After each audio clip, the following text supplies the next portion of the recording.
ప్రార్థన చేసుకుంటాము.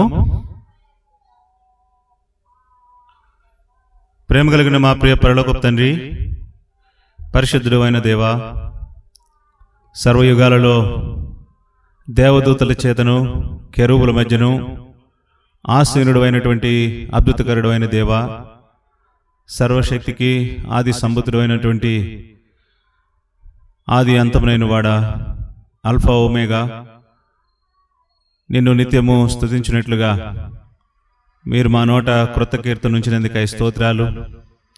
మీ అనాది కాల సంకల్పాన్ని బట్టి మిమ్మల్ని స్తుతిస్తూ గణపరుస్తూ ఉంటున్నాం. మిమ్మల్ని ఆరాధించడానికి కొరకాయ మీరు మాకు అనుగ్రహిస్తూ వచ్చిన ఈ రేషాలయం యొక్క సహవాసం బట్టి మీకు ఎంతో వందనాలు. గడిచిన దినాలంతట్లో కూడా మీ అద్భుతమైన సహాయము, మీ కాపుదల, నీ నడిపింపు, మీ యొక్క భద్రతకై మీకు ఎంతో వందనములు చెల్లిస్తూ మిమ్మల్ని ఆరాధిస్తూ ఉంటున్నాం. ఏ ఉదయకాలాన మేము చేరురావగలటానికి, మరి మీ సన్నిధిని మేము అనుభవించడానికి కూడా అర్హులం కామని మీరు ఎరిగిన వారేయండి.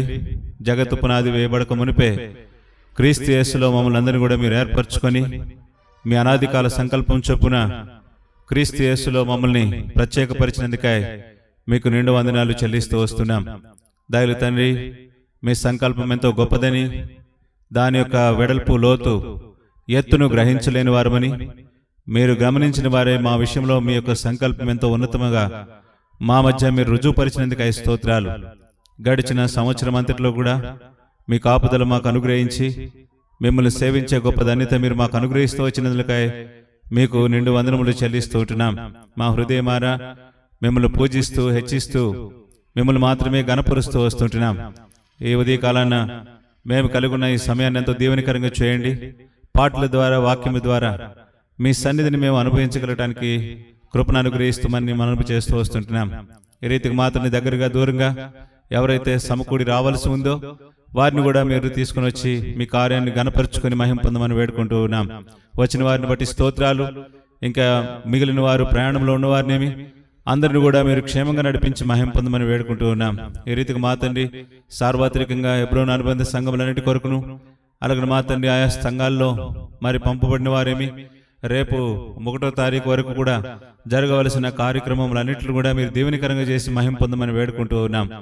మహిమ, ఘనత, ప్రభావాలు ఈ పరిచర్య ద్వారా మీరు పొందుకోనమని మనవి చేస్తూ ఉంటున్నాం.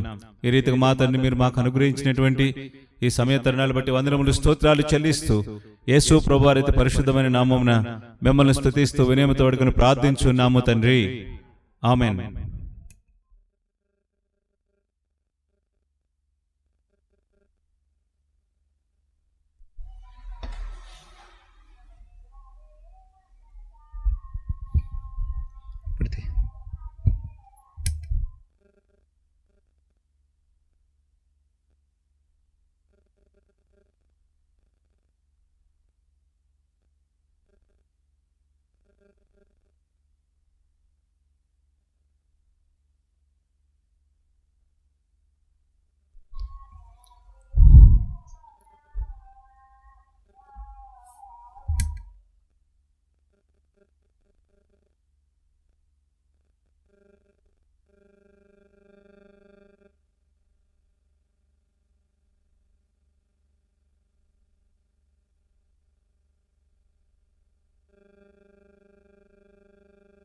పాట సంఖ్య 199వ పాటను పాడుకుంటాం.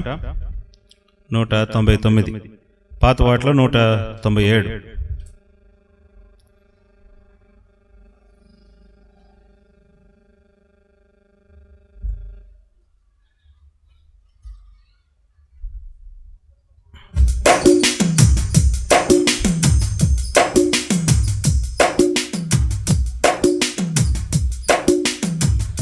మహిమా, ఘనత, స్తుతి, ప్రభావము నీకే కలుగునుగాక, నీకే కలుగునుగాక మా దేవా, నీకే కలుగునుగాక. బుద్ధి, జ్ఞాన, సర్వ సంపదలు నిదానములే శ్రీమంతుడా. బుద్ధి, జ్ఞాన, సర్వ సంపదలు నీ జ్ఞానములే సర్వస్వరూపి. జగమును సృష్టించి నిర్వహించువాడవు, జగమును సృష్టించి నిర్వహించువాడవు. నీ జ్ఞానమును వివరింపతరమా, నీ జ్ఞానమును వివరింపతరమా. నీ జ్ఞానముతో నింపు మమ్ము మా దేవా, నీ జ్ఞానముతో నింపు మమ్ము.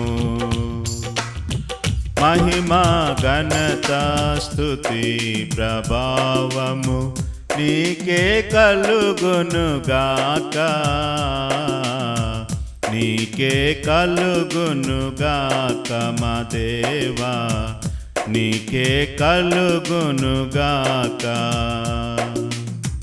వెండి బంగారు అష్టైశ్వర్యములు నీ దానములే శ్రీమంతుడా.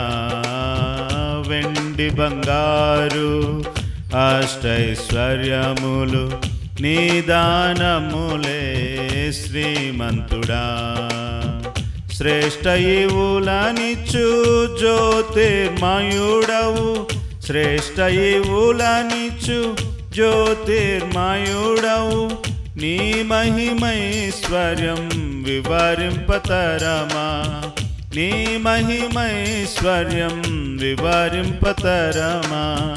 నీ మహిమైశ్వర్యమిమ్ము మా దేవా, నీ మహిమైశ్వర్యమిమ్ము.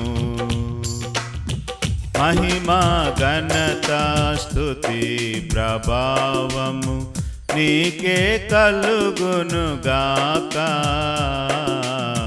నీకే కలుగునుగాక మా దేవా, నీకే కలుగునుగాక. అధిక బలము సంపూర్ణ శక్తి నీ దానములే యుద్ధశూరుడా. అధిక బలము సంపూర్ణ శక్తి నీ దానములే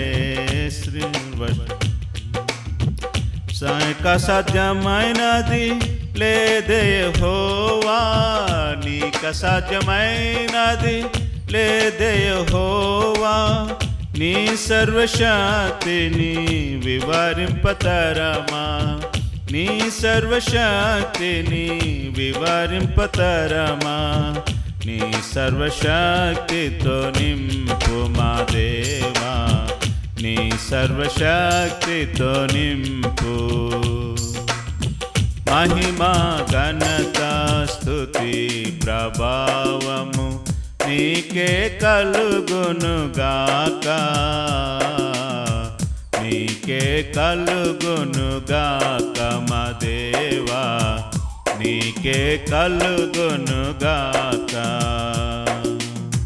శాశ్వతమైనది నీ మధుర ప్రేమ, జ్ఞానమునకు మించు ప్రేమ స్వరూపి. శాశ్వతమైనది నీ మధుర ప్రేమ, జ్ఞానమునకు మించు ప్రేమ స్వరూపి. కొలువగలేముని నీ ఘన ప్రేమను, కొలువగలేము నీ ఘన ప్రేమను. లేని నీ ప్రేమన్ వివరింపతరమా, సాటి లేని నీ ప్రేమన్ వివరింపతరమా.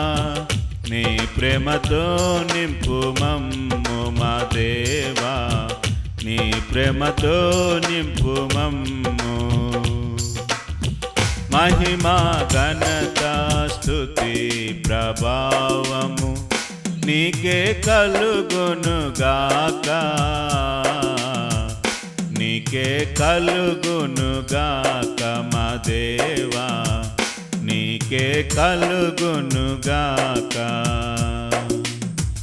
ఆర్పగలేము నీ ప్రేమాగ్నిని, ఆగద సముద్రముల్ స్వలమయుడా. ఆర్పగలేము నీ ప్రేమ ఆగ్నిని ఆగద సముద్రముల్ జ్వాలామయుడా.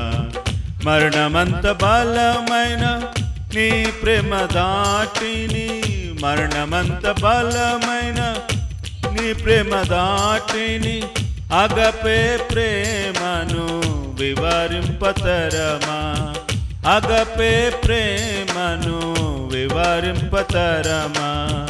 అగపే ప్రేమతో నింపు మా దేవా, అగపే ప్రేమతో నింపు. మహిమా ఘనత స్తుతి ప్రభావము నీకే కలుగునుగాక, నీకే కలుగునుగాక మా దేవా, నీకే కలుగునుగాక.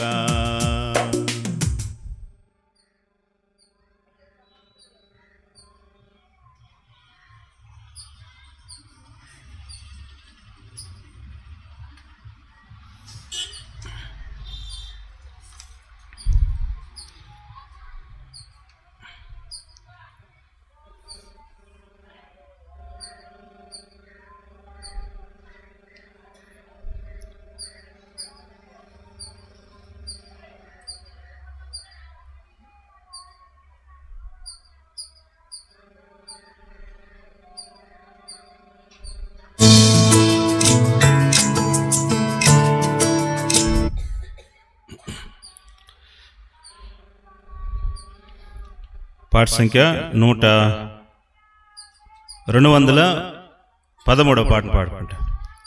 213వ పాటను పాడుకుంటా.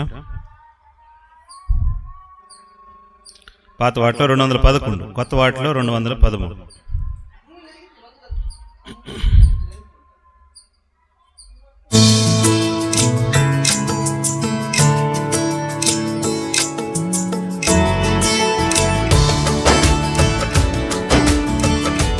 కృపగల దేవుని కొనియాడేదము, కృపచాలు నీ కన్నె ప్రభు యేసు. కృపగల దేవుని కొనియాడేదము, కృపచాలు నీ కన్నె ప్రభు యేసు. పాపములెన్నియో చేసిన వారము, పాపములెన్నియో చేసిన వారము, నెపములెంచక తన ప్రాణమిడే, నెపములెంచక తన ప్రాణమిడే. కృప ద్వారా నిరాక్షించే మనలా, కృపతోడా నిరాక్షించే మనలా. కృపగల దేవుని కొనియాడేదము, కృపచాలు నీ కన్నె ప్రభు యేసు. కృపగల దేవుని కొనియాడేదము, కృపచాలు నీ కన్నె ప్రభు యేసు. కృపయు సత్యమును యేసు ద్వారానే, కృపయు సత్యమును యేసు ద్వారానే. కృపగల దేవుడు ఈ భువికి వచ్చే, కృపగల దేవుడు ఈ భువికి వచ్చే. కృపతోడానే గాచును మనల, కృపతోడానే గాచును మనల. కృపగల దేవుని కొనియాడేదము, కృపచాలు నీ కన్నె ప్రభు యేసు. కృపగల దేవుని కొనియాడేదము, కృపచాలు నీ కన్నె ప్రభు యేసు. సర్వకృపనిధియగు మన దేవుడు, సర్వకృపనిధియగు మన దేవుడు. పరిపూర్ణతనిచ్చి బలపరచును, పరిపూర్ణతనిచ్చి బలపరచును, స్థిరపరచి కాయును దుష్టుని నుండి. స్థిరపరచి కాయును దుష్టుని నుండి. కృపగల దేవుని కొనియాడేదాము, కృప చాలు నీ కన్నే ప్రభు యేసు. కృపగల దేవుని కొనియాడేదాము, కృప చాలు నీ కన్నే ప్రభు యేసు. సర్వసత్యము యేసు, సర్వసత్యమును సాధ్యాత్మ తెలుపున్. సర్వకాలము ప్రభుతో నిలుచుదుము, సర్వకాలము ప్రభుతో నిలుచుదుము. సర్వము మీవని బోధించే, సర్వము మీవని బోధించే. కృపగల దేవుని కొనియాడేదాము, కృప చాలు నీ కన్నే ప్రభు యేసు. కృపగల దేవుని కొనియాడేదాము, కృప చాలు నీ కన్నే ప్రభు యేసు. శ్రమ అయినను బాధ అయినను, శ్రమ అయినను సిలువ బాధైనను, శ్రమ నొందిన క్రీస్తు ప్రభుతో, శ్రమ నొందిన క్రీస్తు ప్రభుతో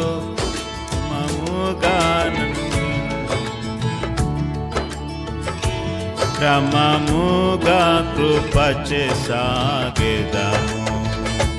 కృపగల దేవుని కొనియాడేదము, కృప చాలు నీ కన్నే ప్రభు యేసు. కృపగల దేవుని కొనియాడేదము, కృప చాలు నీ కన్నే ప్రభు యేసు. ఇక జీవించువాడను నేను కను, ఇక జీవించువాడను నేను కను. ఇక జీవించుట నా ప్రభు కోరకే, ఇక జీవించుట నా ప్రభు కోరకే. సకలంబు కార్పింతున్, సకలంబు ప్రభున కార్పింతు. కృపగల దేవుని కొనియాడేదాము, చాలు నీ కన్నే ప్రభు యేసు.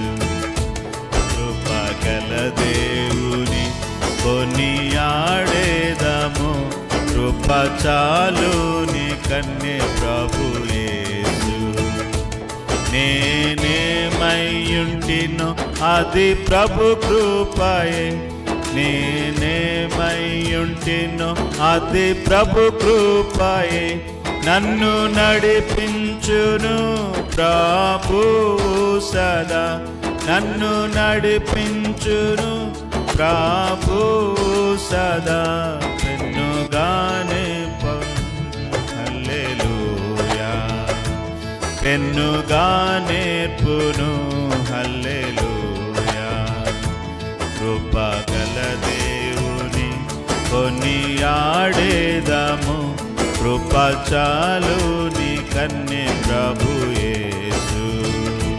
కృపగల దేవుని కొనియాడేదాము, కృప చాలు నీ కన్నే ప్రభు యేసు.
261 పాట.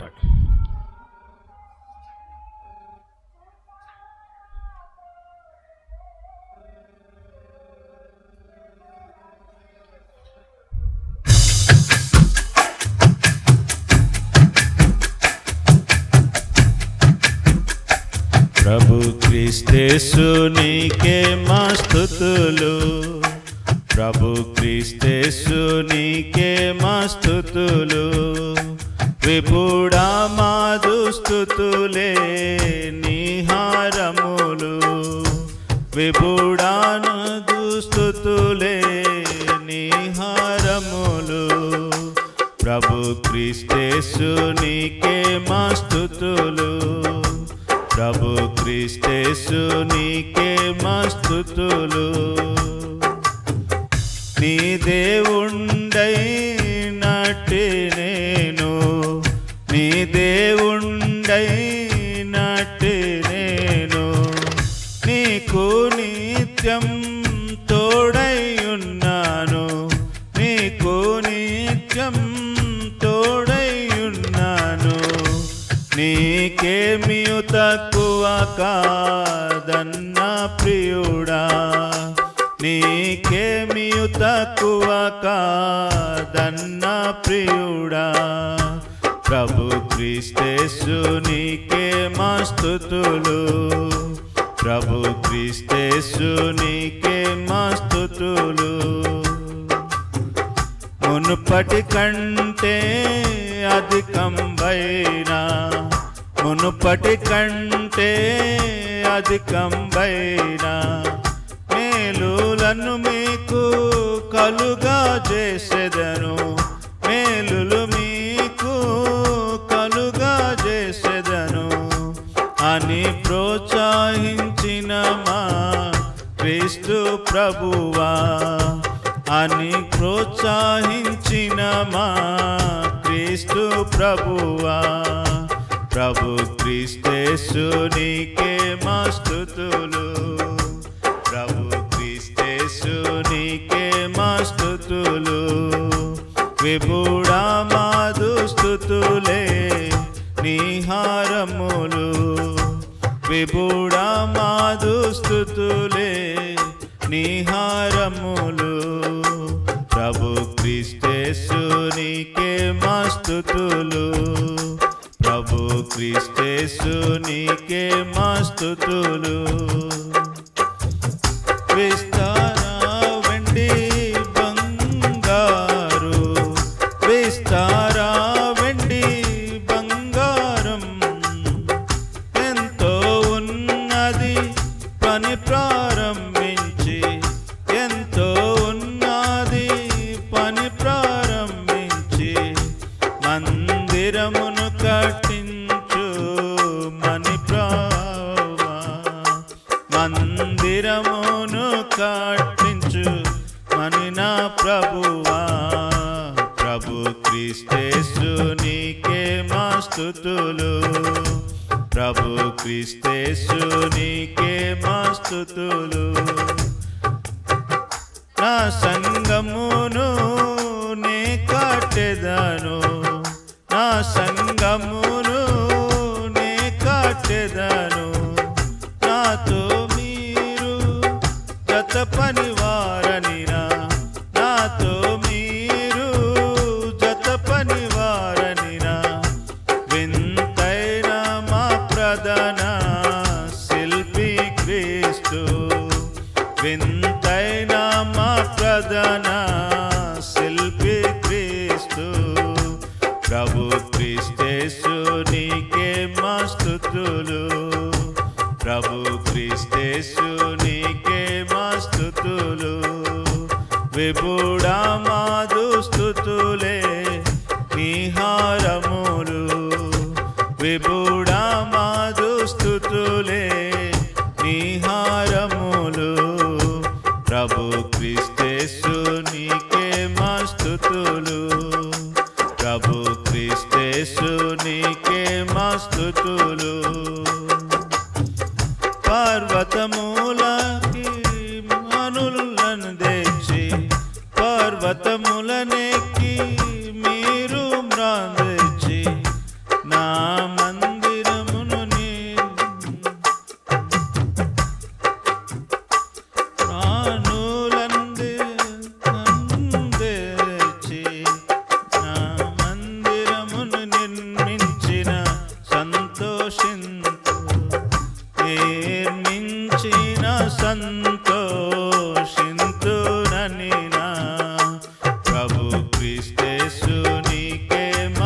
స్తుతులు. ప్రభు క్రీస్తేసు నీకే మా స్తుతులు. విభుడా మాదు స్తుతులే నీహారములు. విభుడా మాదు స్తుతులే నీహారములు. ప్రభు క్రీస్తేసు నీకే మా స్తుతులు. ప్రభు క్రీస్తేసు నీకే మా స్తుతులు. సంధ్యారాగా చంద్రబింబం. సంధ్యారాగా చంద్రబింబం. సూర్యకాంతి కళలను మెరిసేటి. సూర్యకాంతి కళలను మెరిసేటి సంగముగా పించెదనన్న. సంగముగా మమ్ముల రూపించెదనన్న. ప్రభు క్రీస్తేసు నీకే మా స్తుతులు. ప్రభు క్రీస్తేసు నీకే మా స్తుతులు. విభుడా మాదు స్తుతులే నీహారము.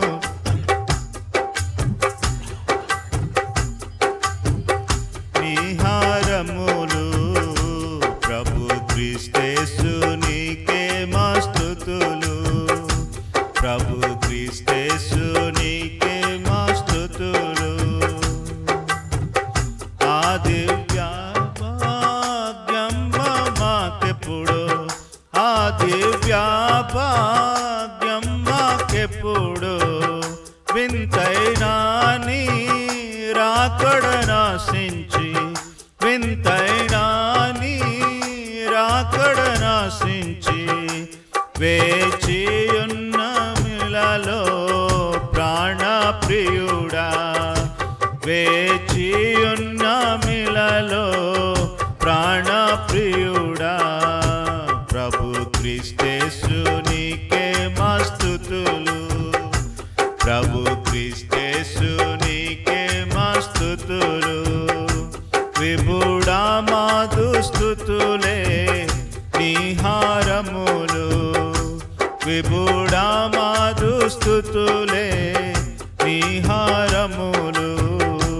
ప్రభు క్రీస్తేసు నీకే మా స్తుతులు. ప్రభు క్రీస్తేసు నీకే మా స్తుతులు.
కృపాతిశయమును నిత్యము కీర్తింతున్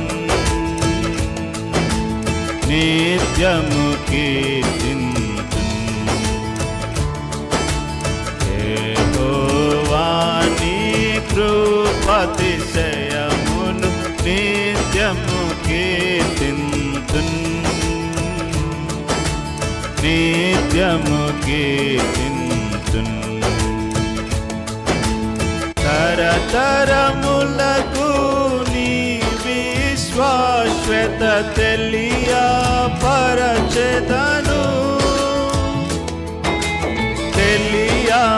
తెలియపరచెదను తరతరములకు నీ విశ్వాస్యత తెలియపరచెదను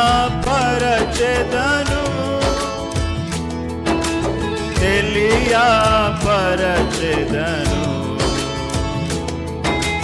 కల్వరి సిలువారాటముతోని బంధన స్థిరపరచి పాపము క్షమించే కల్వరి సిలువారాటముతోని బంధన స్థిరపరచి పాపము క్షమించే యెహోవా నీ కృపాతిశయమును నిత్యము కీర్తింతున్ నిత్యము కీర్తింతున్ యెహోవా నీ కృపాతిశయమును నిత్యము కీర్తింతున్ నిత్యము కీర్తింతున్ ప్రతిశోధనపై నీవు నాకు విజయమునిచ్చెదవు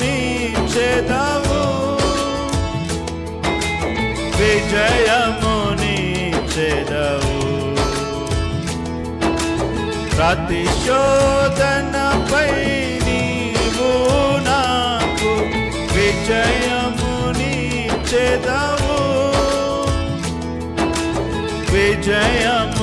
విజయమునిచ్చెదవు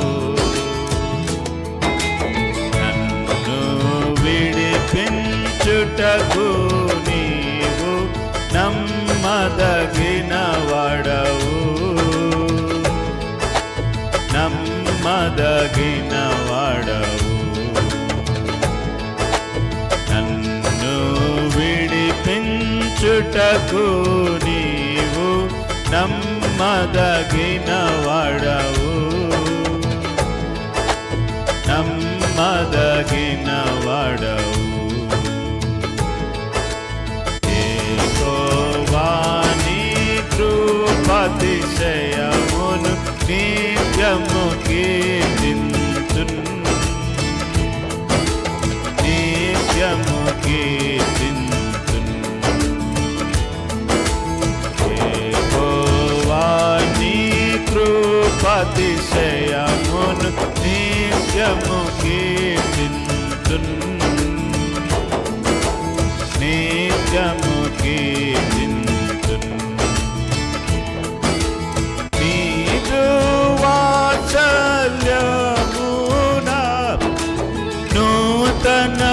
నూతనముగనుండున్ నూతనముగనుండున్ నీదు వాత్సల్యము నాపై నూతనముగనుండున్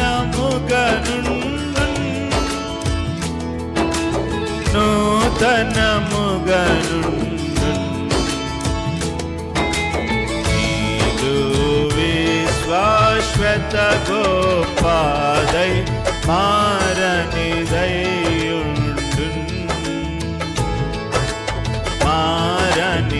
మారనిదయుండున్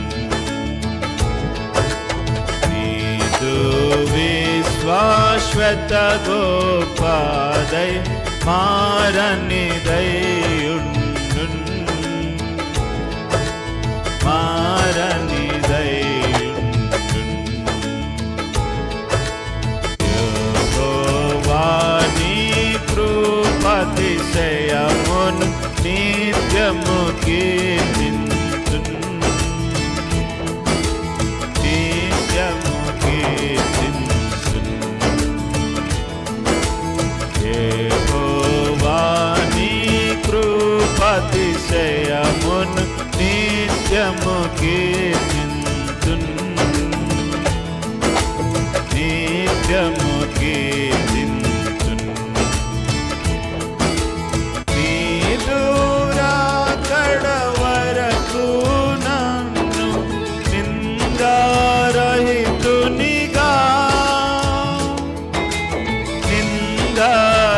నిందారహితునిగా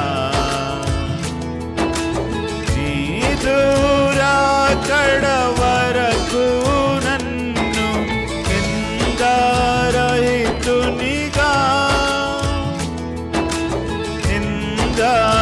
నిందారహితునిగా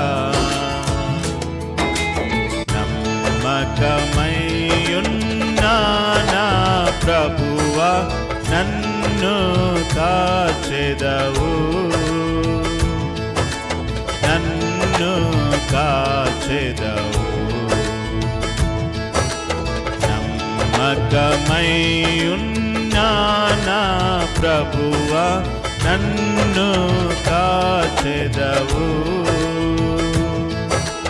నన్ను కాచెదవు. యెహోవా నీ కృపాతిశయమును నిత్యము కీర్తింతున్. నిత్యము కీర్తింతున్. యెహోవా నీ కృపాతిశయమును నిత్యము కీర్తింతున్. నిత్యము కీర్తింతున్. మంచి పోరాటము పోరాడి విజయము పొందెదను. విజయము పొందెదను. మంచి పోరాటము పోరాడి జయమును పొందెదను. జయమును పొందెదను. మహిమాముకుటముని చెడు ప్రభునకు హల్లెలూయా పాడేదన్. హల్లెలూయా పాడేదన్. మహిమామగుటముని చెడు ప్రభునకు హల్లెలూయా పాడేదన్. హల్లెలూయా పాడేదన్. యెహోవా నీ కృపాతిశయమును నిత్యము కీర్తింతున్. నిత్యము కీర్తింతున్. యెహోవా నీ కృపాతిశయమును నిత్యము కీర్తింతున్. నిత్యము కీర్తింతున్.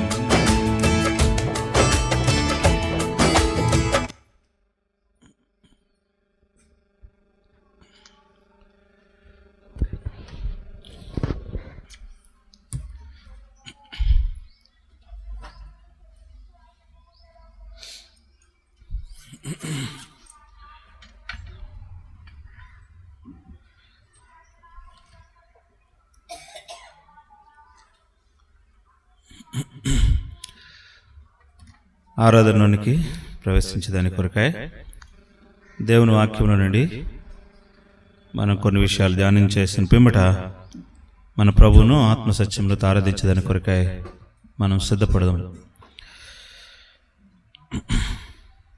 102వ కీర్తన 102వ కీర్తన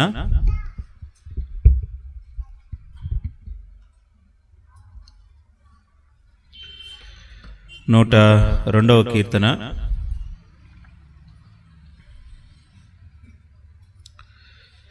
23వ వచనాన్ని 24వ వచనము అలాగనే 27, 28వ వచనాలు 23, 24, 27, 28 వచనాలు మనము కలిసి చదువుకుంటాం. నేను ప్రయాణము చేయుచుండగా ఆయన నా బలము కృంగజేసెను, నా దినములు కొద్దిపరిచెను. నేను ఈలాగును మనవి చేస్తుంది, నా దేవా, నా దినముల మధ్య నన్ను కొనిపోకు, నీ సంవత్సరములు తరతరములుండును. 27వ వచనం కూడా అందరం చదువుదాం. నీవు ఏకరీతిగా ఉండువాడు, నీ సంవత్సరములకు అంతము లేదు. నీ సేవకుల కుమారులు నిలిచియుందురు, వారి సంతానము నీ సన్నిధిని స్థిరపరచబడును. తర్వాత మరొక వచనాన్ని కూడా మనం చదువుకుంటాము దేవుని వాక్యంలో నుండి. ప్రకటన గ్రంథము 1వ అధ్యాయం. ప్రకటన గ్రంథము 1వ అధ్యాయం.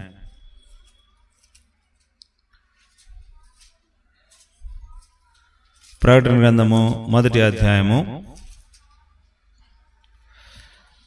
6, 7 వచనాలు మనం కలిసి చదువుకుందాము, లేక 5, 6, 7 వచనాలు అందరం చదువుదాం.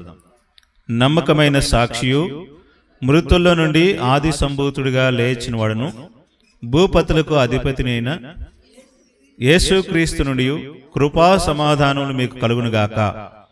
మనలను ప్రేమించుచు తన రక్తం వలన మన పాపముల నుండి మనలను విడిపించిన వానికి మహిమయు ప్రభావమును యుగయుగములను కలుగునుగాక. ఆమెన్. ఆయన మనలను తన తండ్రియగు దేవుని ఒక రాజ్యముగాను యాజకులుగాను చేశాను. ఇదిగో ఆయన మేఘారుడై వచ్చుచున్నాడు, ప్రతి నేత్రము ఆయనను చూచును, ఆయనను పొడిచిన వారును చూచెదరు. భూరాజులు భూజనులు ఆయనను చూచి రొమ్ము కొట్టుకొందురు. ఈ చదవబడిన మాటలో మనకు అవసరమైన ఆరాధన కొరకాయ 2 భాగాలుగా మనం ధ్యానం చేస్తాము.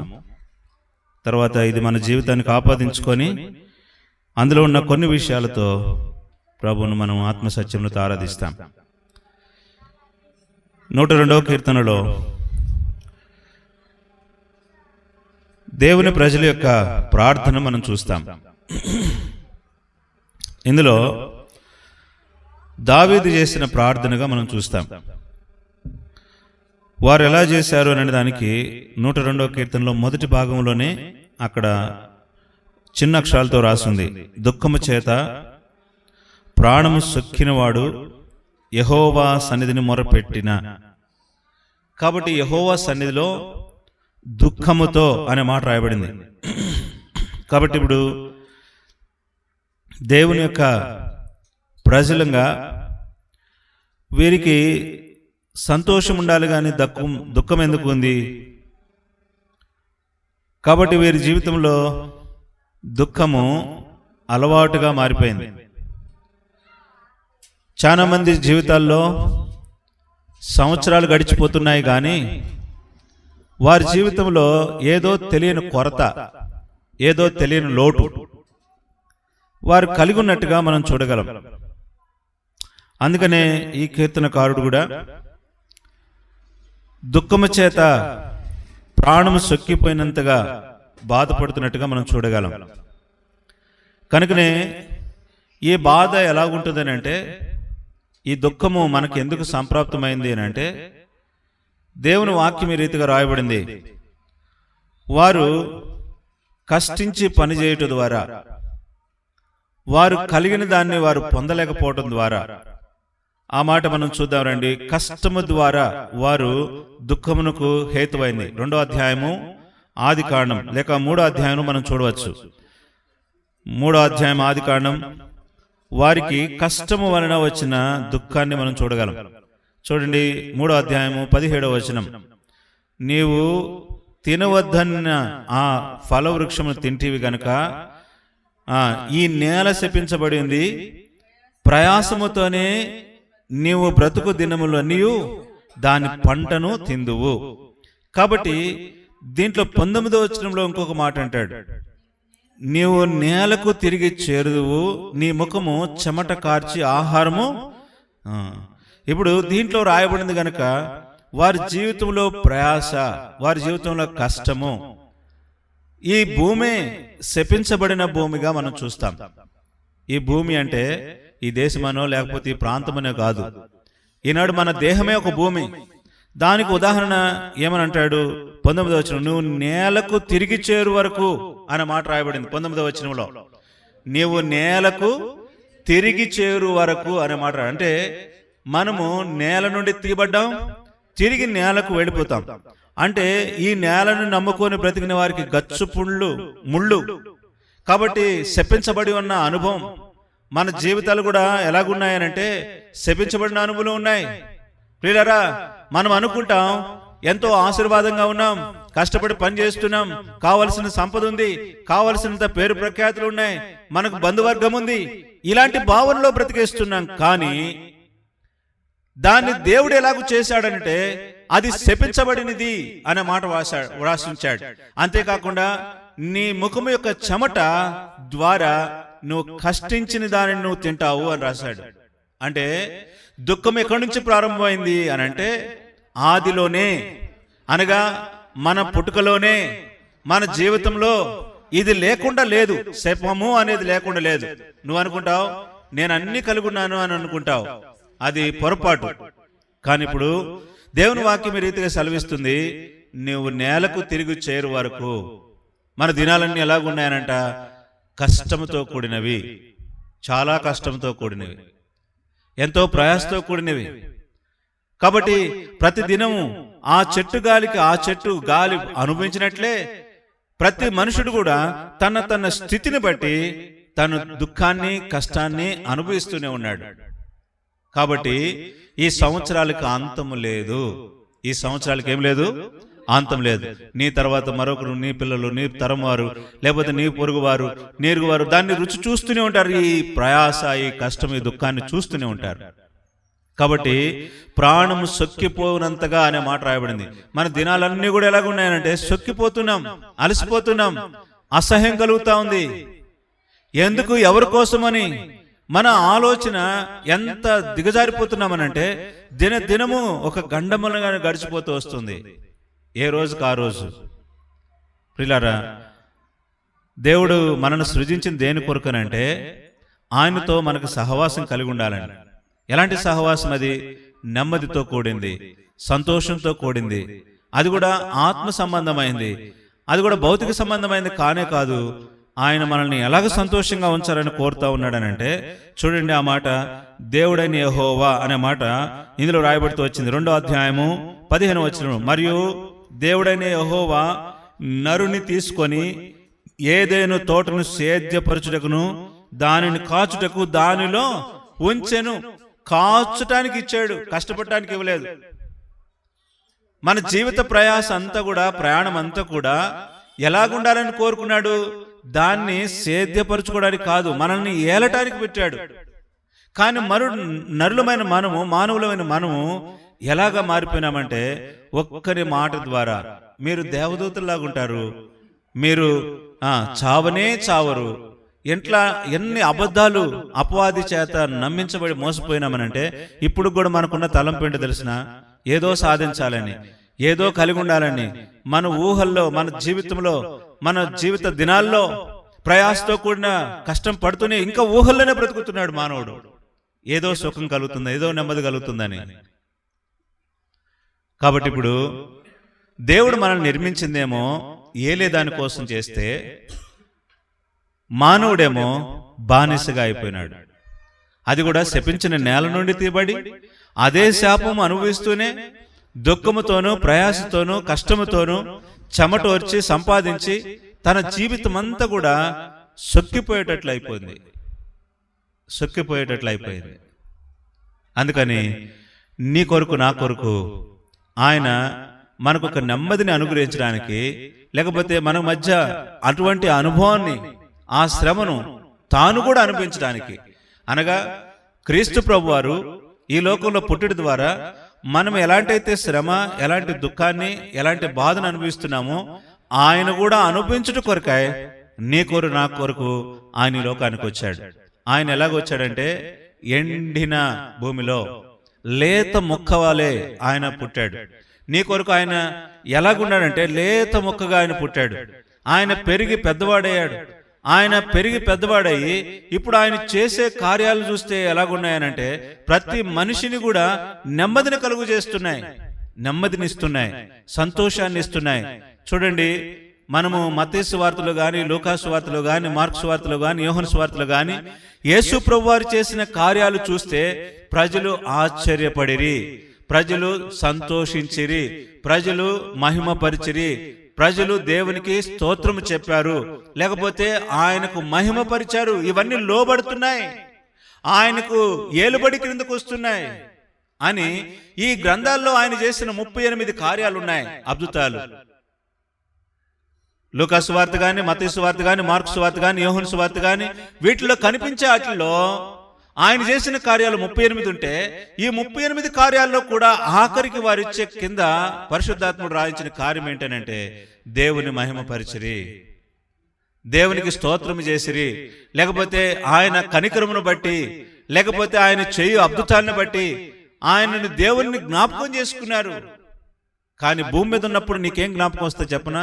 నీ సంపాదనే, నీ నిలువే, నువ్వు కలిగి ఉన్నట్టే ఇవేమి నీకు జ్ఞాపకం వస్తాయి. నీ దేవుడు నీకు జ్ఞాపకం రాడు. కనుక నీ సంవత్సరాంతంలో ఈనాడు ఆఖరి ఆదివారం దేవుడు నీకు అనుగ్రహించాడు. ఈ అనుగ్రహించబడిన ఈ ఆఖరి వారంలో నీవు దేవుణ్ణి ఎట్లు మహింపరచగలుగుతావు? ఈ శపించబడిన దేహంతో శపించబడిన ఆహారం తింటూ శపించబడిన దాన్ని అనుభవిస్తూ దేవునికి నేను మహిమపరుస్తున్నానని చెప్పడం అబద్ధం.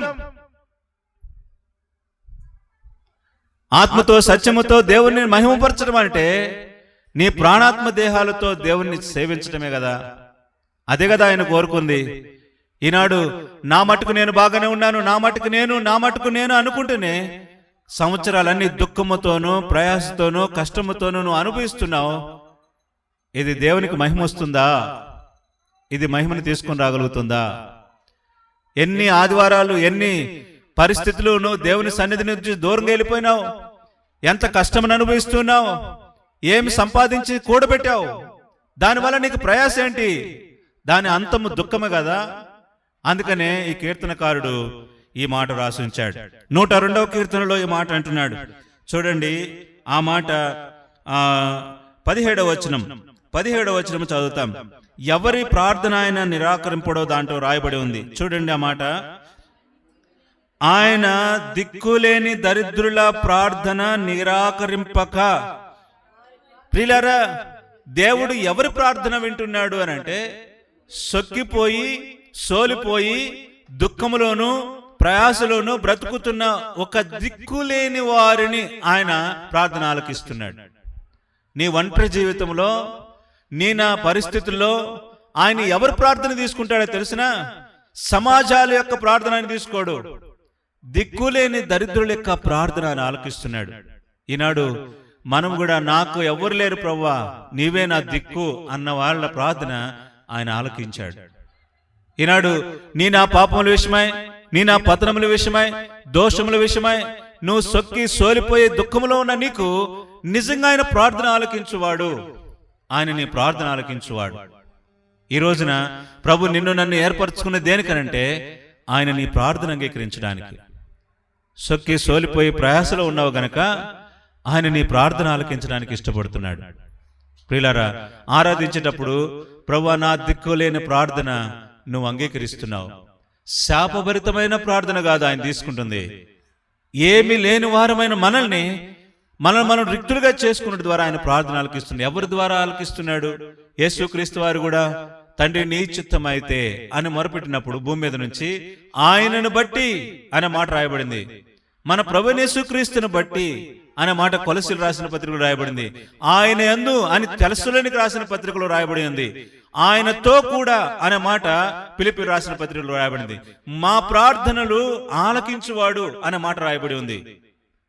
ప్రియులారా, 4వ అధ్యాయం ఫిలిప్పీయులకు రాసిన పత్రికలో మా కొరకు ప్రార్థన చేయడి అనే మాట కూడా ఉంది. ఎందుకు ఈ మాటలన్నీ చెప్తున్నానంటే, దేవుడు నిన్ను నన్ను ఏర్పరచుకున్నది దేనికంటే దిక్కులేని దరిద్రుల యొక్క ప్రార్థన ఆయన ఆలకించాడు. ఎందుకని?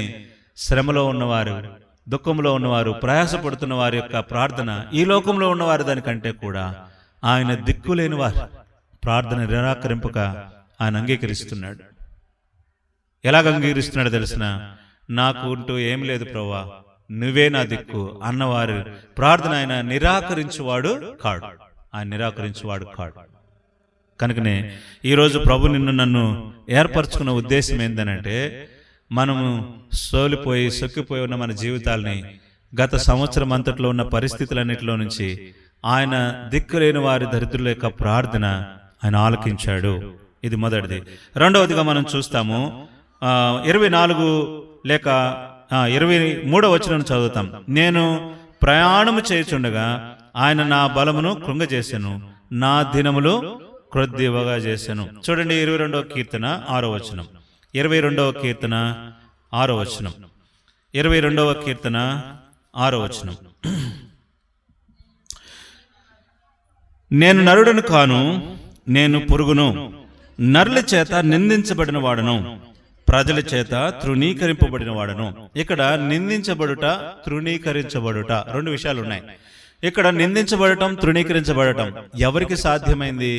లోకంలో సాధారణంగా అందరూ కూడా తృణీకరిస్తూనే ఉంటారు, అందరూ కూడా నిరాకరిస్తూనే ఉంటారు. మన పరిస్థితులు అలాంటివి, మనకున్న పరిస్థితులు అలాంటివి. ఎంతమంది ఎన్ని రకాలుగా మాట్లాడినా ఆయన నిరాకరించలేదు.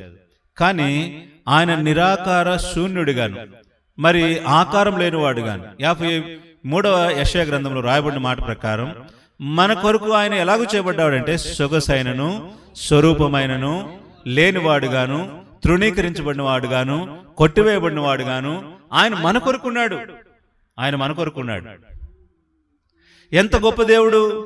భూమి ఆకాశాన్ని సృజించిన సృష్టికర్త, నీ నా విషయంలో ఆయన ఎంత బాధ్యతగా, నీ నా కొరకు ఆయన ఈ అనుభవాన్ని ఎదురు చూస్తున్నాడు అని అంటే, నువ్వు అనుభవించడం ఆయనకి ఇష్టం లేదు, నువ్వు బాధపడటం ఆయనకి ఇష్టం లేదు, నువ్వు సొక్కిపోవడం ఆయనకి ఇష్టం లేదు. నీ దినాలు కొద్దివైపోయినాయి, నువ్వు బాధపడుతున్నావు. గత సంవత్సరాలన్నీ కూడా గడిచిపోయినాయి, అవన్నీ కొద్దిగా అయిపోయినాయి. నువ్వు ఆలోచించు ఒకసారి. 52 వారాలు 365 దినాలు, వీటిలో ఇప్పుడు నువ్వు లెక్కపెట్టి చూడు, అవి గడిచిన సంవత్సరాల కంటే కూడా చిన్నగానే కనపడతాయి. దుఃఖంలో ఉన్న వారికి సమయం ఎంత గడుస్తుందో కూడా తెలియదు. బాధలో సొక్కిపోయిన వారికి ఆ సమయం గడిచేది కూడా వారికి తెలియదు. ఈ రోజున ఈ పరిస్థితులన్నింటిలో నుంచి కూడా దేవుడు నిన్ను నన్ను బయటికి తీసుకుని వచ్చాడనంటే, ఎందుకు ఆయన ప్రేమించి నీకు ఆయుష్ ఆరోగ్యస్తున్నాడనంటే, నీ దినాలు కొద్దిగా చేయకుండా ఆయన దాన్ని ఒక దినము గడపట, నీ ఆవరణంలో ఒక దినము గడపట 1000 దినముల కంటే శ్రేష్టమని చెప్పి నిన్ను నన్ను దినాలు పెంచుతున్నాడు. ఆయన ఆయుష్ను పెంచుతున్నాడు. హిజ్కియా విషయంలో కూడా ప్రభు చేసిన కార్యం అదే. ఏమని ప్రార్థన చేశాడు? ప్రభువా, నేను నీ కొరకు ఎంత ప్రయాసపడ్డానో తెలుసా? నీ కొరకు నేను ఎన్ని కార్యాలు చేశానో తెలుసునా? ఇదిగో నీ మందిరాన్ని ప్రతిష్ఠించాను, వ్యర్థమైన వాటిని తీసి పారవేశాను, యాజకులను ప్రతిష్ఠించాను, బలులు అర్పించాను, నీ కొరకై ఎన్నో చేశాను, అయినా నీకు కనికరం లేదా అనే మాట అనలేదు. ఏమన్నాడు? కన్నీళ్లు విడిచి కృపతో జ్ఞాపకం చేసుకో అని కోరాడు. తన దినాలన్నిట్లో ఆయుష్ను పెంచడానికి తన గడియారపు మెట్లు తను వెనక్కి మళ్ళీ ఎంత పెంచినాడనంటే ఆయుష్, తన దినాలు పెంచుతూ వచ్చాడు. ఆ పెంచిన దినాలను అనుభవించడానికి నేను అనుకుంటాను, ఈజీగా తన జీవితంలో అనుభవించిన దానికన్నా ఈ పెంచిని ఇంకా సంతోషాన్ని అనుభవించుంటాడు. రెట్టింపు సంతోషం తనలో కలిగింది. ఈనాడు దినాలు కొద్దిగా లేదు. ప్రభు నిన్ను నన్ను ఆరోగ్యాలు ఇచ్చి పెంచుతున్నాడు. దేవుని తలంపు ఎంత ఉన్నతమైందో చూడండి. ఆయన నిన్ను సృష్టించినవాడు, నిన్ను బాధ పెట్టేవాడు కాడు. ఆయన దుఃఖమునైనా శ్రమనైనా లేకపోతే బాధలైనా ఆయన కలుగు చేసేవాడు కాడు. ఆయన ఉద్దేశం ఏంటండి అంటే, తన కృపచేత జ్ఞాపకంలోకి తెచ్చుకునేవాడు. ఆయన నిన్ను నన్ను కృపచేత జ్ఞాపకం తెచ్చుకునేవాడు. చూడండి నా మాట ఎంత గొప్పది. నరుడును కాను, నేను పురుగును, నరుల చేత నేను నిందించబడిన వాడును, ప్రజల చేత తృణీకరించబడిన వాడును అనే మాట మాట్లాడుతున్నాడు. ఇదే కీర్తన గ్రంథం 22వ అధ్యాయంలో 6వ వచనంలో ఈ మాట రాయబడింది. చూడండి, 90వ కీర్తన 2వ వచనం. 90వ కీర్తన 2వ వచనం. పర్వతములు పుట్టక మునుపు, భూమిని దాని లోకమును పుట్టింపక మునుపు, యుగములకు నీవే దేవుడు, నీవు మనుషులను మంటికి మార్చువాడు, నరులారా తిరిగిరండని నీవు సెలవిచ్చినావు. నీ దృష్టికి 1000 సంవత్సరాలు గతించినను నిన్నటి వలె ఉన్నాయి. అవి ఎలాగున్నాయంట? 1000 సంవత్సరాలు గడిచిపోయినా కూడా అవి ఎట్లా ఉన్నాయి? దేవుని దృష్టికి నిన్నట్లాగానే ఉన్నాయి. ఈరోజు సంవత్సరం అంతా గడిచిపోయింది. వాటిలో అనిపించిన దుఃఖం, వాటిలో అనిపించిన ప్రయాస, వాటిలో అనుభవిస్తున్న నష్టం, ఇవన్నీ నిన్నట్లాగానే ఉన్నాయి. కానీ ఈ రోజు నువ్వు అనుభవించేది నిజమైన సంతోషమేనా అనంటే, నిజమైన శాంతి ఉందా అనంటే అందులో లేనే లేదు. ఎందుకని ఈ రోజు నువ్వు అనుభవించాలని దేవుని యొక్క ఉద్దేశం ఏంటో తెలిసిన? అపవాదేమో నిన్ను ఇబ్బందులు పాలు చేస్తుంటే, దేవుని ఉద్దేశం ఏమో నువ్వు సంతోషంగా ఉండాలని కోరుకుంటున్నాడు. గడిచినవన్నీ నిన్నట్లాగానే చూస్తున్నాడు. నువ్వు గడిచిపోయిన సంవత్సరాలు ఎన్న లెక్క పెట్టుకోవడం తెలుసా? అప్పుడు దినాలే బాగున్నాయి అని చెప్తావు. ఓల్డ్ ఈజ్ గోల్డ్ అంటాడు. పైగా అంటే పాత రోజులే చాలా బాగున్నాయి, ఆ సంవత్సరమే బాగుంది. ఒక యవనస్తుని కదిలిస్తే ఈ మాట అన్నాడు, అంకుల్ నీకు తెలుసా, చిన్నప్పుడే బాగుంది, మేము డిగ్రీకి వచ్చిన తర్వాత మా పరిస్థితులు ఎట్ట అయిపోయినాయి చూసాం, మేము సంపాదించి ముసలోళ్ళకి పెట్టాలంట, చూడండి ఎట్టుందని అన్నాడు. అంటే ఈయనకి అన్నది ఎందుకో అర్థం కాకుండా ఉన్నాడు. ఎందుకు బ్రతుకుతున్నాడో తెలియదు. కాబట్టి తను చదివిన చదువు ఎంత నిరర్థకం అయిపోయిందో చూడండి. ఇప్పుడు వాళ్ళు అదే అంటారు, మాకు ఏం సంపాదించి ఇచ్చారంట, మాకేమి ఇచ్చారంట పెద్దోళ్ళు, మాకేం పెట్టారంట, మాకు చేసినవన్నీ మేం చేసినవి అంతా అని లెక్కలతో సహా తీస్తున్నారు ఇప్పుడు యవనస్తులు. తల్లిదండ్రులను ప్రేమించే వాళ్ళు లేరు. వాళ్ళు ఏమంటున్నారు తెలుసా? ఏ రోజు పోతావే బాబు అని అంటున్నారు. ఇప్పుడు ఏ రోజు ఇంకా అన్నాళ్ళు చూడాలి నిన్ను, ఏమని పెట్టాలి నిన్ను అని అంటున్నారు. చూడండి ఎంత తృణీకారం అయిపోయిందనంటే, మనుషుల మధ్య భేదాభిప్రాయాలు, నెమ్మది లేని పరిస్థితులు ఏర్పడ్డాయి. కనుకనే ఎందుకు ఈ మాట చెప్తున్నానంటే, మన దినాలు ఎలాగైపోతున్నాయంటే కొద్దిగా అయిపోయినాయి, సంవత్సరాలు గతించిపోతున్నా ఆయన దృష్టికి ఎలాగున్నాయంటే 1000 దినాలు నిన్నటి వలె ఉన్నాయి. అయినా ఈరోజు నీకు ఇచ్చాడు అని అంటే నువ్వెంత సంతోషంతో ప్రభుని ఆరాధించాలో, ఎంతగా ఆరాధించాలో. చూడండి 47వ వచనం, 89వ కీర్తన 47వ వచనం. నా ఆయుష్కాలము ఎంత కొద్దిదో జ్ఞాపకం చేసుకొనుము, నా ఆయుష్కాలము ఎంత కొద్దిదో జ్ఞాపకం చేసుకొనుము, ఎంత వ్యర్థముగా నీవు నరులందరినీ సృజించున్నావు. ఎంత వ్యర్థంగా తయారు చేశాడనంట దేవుడు. అంటే ఒక మనిషిని తయారు చేసినప్పుడు దేవుడు ఆయన వ్యర్థంగానే తయారు చేశాడంట. ఎందుకని మనం ఎప్పుడైనా నీ క్వశ్చన్ వేస్తామని తెలుసు ఆయనకి. నన్ను ఎందుకు పుట్టించావని అంటాం. ఒక మాట, నువ్వు నన్ను ఎందుకు పుట్టించావు, నన్ను ఎవరు పెట్టమన్నారు, నాకెవరు ఇమ్మన్నారు, నాకెవరు చేయమన్నారు, ఇదే ప్రశ్న. ఎందుకని వారి జీవితాల్లో తృణీకారం ఉంది, వారి జీవితాల్లో అవమానం ఉంది. ఇవి ఉన్నప్పుడు దేవుణ్ణి కూడా మనం నిందించడం ఆరంభిస్తాం. అందుకనే నా ఆయుష్కాలం ఎంత కొద్దిదో జ్ఞాపకం చేసుకొనుము, ఎంత వ్యర్థంగా నీవు నరులను సృజించినావు. మరణము చూడక బ్రతుకు నెరడెవడు, పాతాళం వశము కాకుండా తాను తప్పించుకొనగలవాడెవడు. ప్రతి మనిషి కూడా తన ఆయుష్కాలాన్ని తగ్గించుకుంటూనే వస్తున్నాడు. మరణం చూడకుండా బ్రతుకు నరుడు ఎవరు లేరు. కానీ నీ కొరకు నా కొరకు నిజమైన జీవాన్ని ఇవ్వడానికి, లోకరక్షకుడిగా నిన్ను నన్ను ప్రేమించడానికి 1 యోహాను రాసిన పత్రిక 5:20-21 వచనాల ప్రకారం ఆయన మనకు ఎలాగున్నారంటే, ఆయన నిజమైన దేవుడును నిత్య జీవమునై ఉన్నాడు. ఆయన మనకు నిజమైన దేవుడును నిత్య జీవమునై ఉన్నాడు. ప్రియులారా, మనకు జీవాన్ని ఇవ్వడానికి ఆయన ఈ లోకానికి వచ్చాడే తప్ప నిన్ను ప్రాణాలతో భూమిలో పెట్టడానికి కాదు ఆయన వచ్చింది. మనం అనుకుంటాం మరణం చూడక బ్రతికేది ఎవరులే, ఆయన కాలాన్ని దాటేస్తున్నాం, ఇప్పటికే దాటేస్తున్నాం, ఎన్నో సందర్భాల్లో దాటిపోతూ వచ్చాం. ఈరోజు దేవుడు నీకు ఒక అవకాశం ఇచ్చాడు.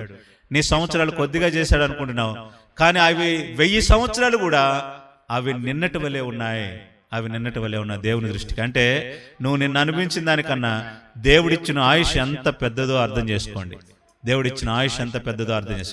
మన దినాలు కొద్దిగా చేశాడు అనుకుంటున్నాం, కానీ కానీ ఆయన ఆయుష్ మనకు ఎంత ఇచ్చాడంటే నిన్నటిదే కదా అన్నట్టుంది, నిన్న అనుభవించిందే కదా అన్నట్టుంది దేవుని దృష్టిలో. ఎప్పటికైనా దేవుడు నీకు అవకాశం ఇచ్చాడు, ప్రభువా నా జీవితాన్ని ఇంతవరకు ఉంచావు, నా నీలో ఉంచావు, నీలో సంతోషించే చూసావు. చూడండి అన్నమాట కొలసీలు రాసిన పత్రిక 3వ అధ్యాయం 3వ వచనం. కొలసీలు రాసిన పత్రిక 3వ అధ్యాయం 3వ వచనం. 3వ అధ్యాయం 3వ వచనం. కొలసీలు రాసిన పత్రిక 3వ అధ్యాయం 3వ వచనం. పైనున్న వాటి మీదనే గాని భూ సంబంధమైన వాటి మీద మనసు పెట్టుకొనుకుడి, ఏలయనగా మీరు మృతి పొందిరి, మీ జీవము ఇప్పుడు దేవుని యందు దాచాడు. మీరు మృతి నొందినా కూడా మన జీవం ఎక్కడుంది? క్రీస్తుతో కూడా ఉంచాడు. మన జీవం ఎక్కడ లేకపోయినా, మన మృతి నొందిన మన జీవం, మన ఆత్మ దేవునితో కూడా ఉంచడానికి ఇష్టపడ్డాడు. ప్రియులారా, మన సంవత్సరాలు అయిపోలేదు. దేవునితో పాటు ఉంటే అవి లెక్కలేనన్ని సంవత్సరాలు రుజువు చూస్తున్నాడు.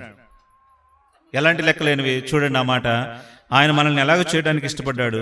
అదే కీర్తన 62వ అధ్యాయం. కీర్తన 62వ అధ్యాయం. కీర్తన 62వ అధ్యాయము 9వ వచనం. 62:9. అల్పులైన వారు వట్టి ఊపిరై ఉన్నారు, గనులైన వారు మాయా స్వరూపులుగా ఉన్నారు. కాబట్టి త్రాసులో వారందరూ ఎలాగున్నారంట? తేలిపోతున్నారు. గనులైన వారు, ఐశ్వర్యవంతులు, పేరు ప్రఖ్యాతి కలిగిన వారు త్రాసులో పెడితే వాళ్ళు దూకిపోయారు. వారు బరువు ఎంతలా? ఈనాడు మన జీవం ఎలాంటిదని అంటే అది బరువుతో కూడింది, అది ఎప్పుడు ఉంటుంది అట్లాగే. దాన్ని లేపడం వారు ఎలాగున్నారంటే వట్టి ఊపిరై ఉన్నారు అని అంటే వెళ్ళిపోయారు వాళ్ళు. కాబట్టి వారు తేలికైపోయినారు. లోకంలో వారి జీవితం అంతా కూడా తేలికగా బ్రతకటం నేర్చుకున్నారు.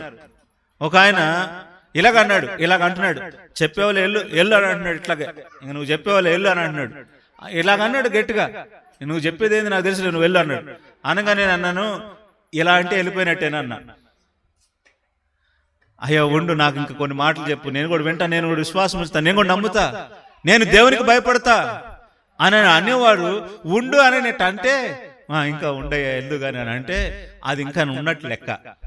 ఇలా అంటున్నాడు, చెప్పేవాళ్ళకి వెళ్ళని. ఇలాగ వెళ్ళిపోవడమే, ఇంకెక్కడుంటాం కూడా మనకు తెలియదు.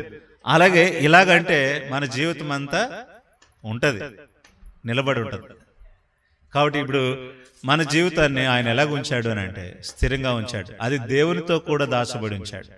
మన జీవం ఎలాగుంచాడు? దేవునితో కూడా దాచబడి ఉంది. ఈ రోజున మన పరిస్థితులు మనకు ఎన్నున్నా జీవముతో ప్రభుని సేవించేటట్టు చేశాడు. ఆత్మతోను సత్యముతోను మన తండ్రిని ఆరాధించేటట్టు చేశాడు. రండి 102వ కీర్తన 2వ భాగం మనం చూస్తాం. 102వ కీర్తన 2వ భాగం చూడండి. నీ సంవత్సరం మధ్య తరతరం, నీ సంవత్సరములు తరతరములుండును అన్న మాట మనం చూస్తున్నాం. ఆయన సంవత్సరాలు ఎలాగున్నాయంట? తరతరాలు ఉన్నాయి. కాబట్టి ఆయన సంవత్సరాలు తరతరాలు ఉన్నాయి. 27వ వచనం 2వ భాగం చూడండి. నీ సంవత్సరములకు అంతము లేదు. ఆయన సంవత్సరాలకి ఏం లేదు? అంతము లేదు. ఇప్పుడు నీ సంవత్సరములు తరతరాలు ఉంటాయి, నీ సంవత్సరాలు అంతము లేదు. కాబట్టి ఈ రెండు విషయాల్లో మనం చూస్తుంటే ఆయన మనకు ఎలాగున్నాడు చూడండి. ప్రకటన గ్రంథం 1వ అధ్యాయం. ప్రకటన గ్రంథం 1వ అధ్యాయం. ఆయన సంవత్సరాలు ఎలాగా ఉన్నాయో మనం చూద్దాం కొన్ని విషయాలు. 5వ వచనం.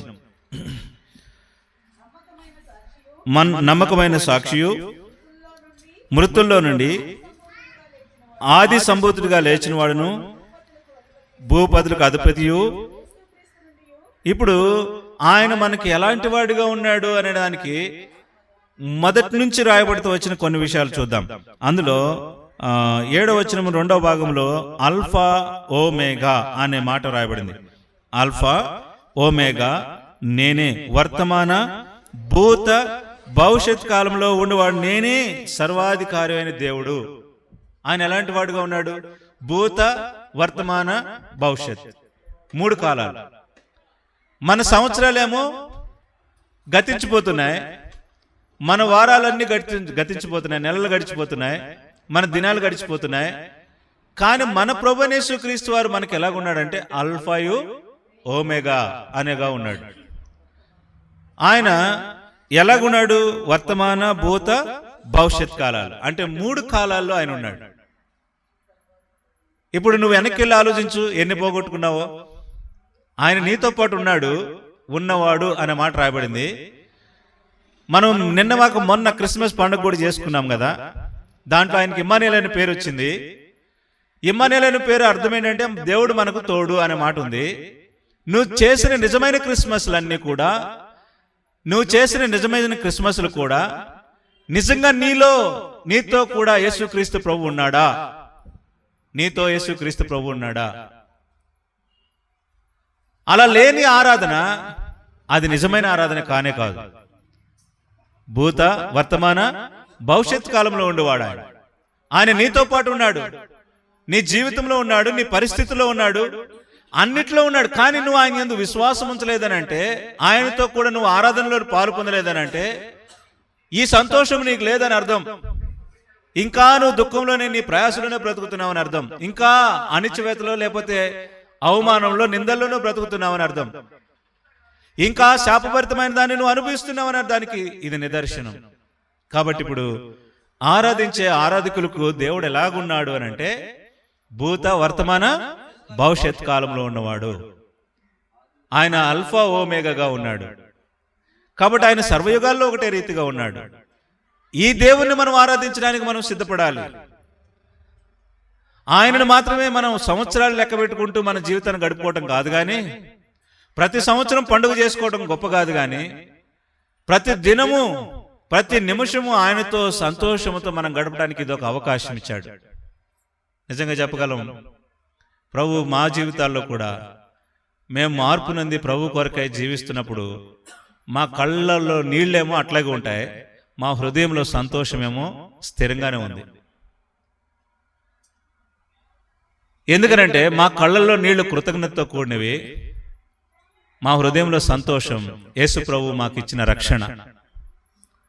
ఇది మేము గుండె మీద చేసుకొని చెప్పగలం. ఈ ధైర్యం నీకుంటే ఎంత సంతోషం. కాబట్టి ప్రభుని ఆరాధించే ఆరాధికులుగా ఆయన మనల్ని ఎలాగున్నాడు మనకు అనంటే, నమ్మకమైన సాక్షిగా ఉన్నాడు, మృతుల్లో నుండి లేపబడ్డాడు, ఆది సంభూతుడిగా ఉన్నాడు, భూపతులకు అధిపతిగా ఉన్నాడు. యేసుక్రీస్తు ఆయన మనకిచ్చేది ఏంటంటే కృపా సమాధానము. ఆయన మనకిచ్చేదేంటి? కృపా సమాధానం. కాబట్టి సంవత్సరాలు ఎన్నెన్నో గడిచిపోయినాయి, కృపా సమాధానం ఎప్పుడు ఉండేవి. అది తరతరాలు ఉండేవే. ఇంకా చెప్పాలంటే అన్ని కాలాల్లో ఉండేవాడు. దీనికి ఒక ఉదాహరణ రండి, ఆయన గురించి ఇంకొక మాట కూడా మీకు జ్ఞాపకం చేస్తాను.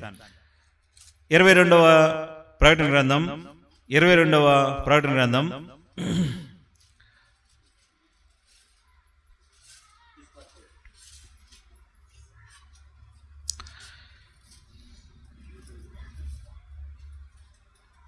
4-5 వచనాలు. దానికంటే ముందక్క 3వ వచనం, క్షమించండి. ఇక మీదట శాపగ్రస్తమైనది ఏదియు దానిలో ఉండదు. దేవుని యొక్కయు గొర్రెపిల్ల యొక్కయు సింహాసనము ఎవరిలో ఉంటుందంట?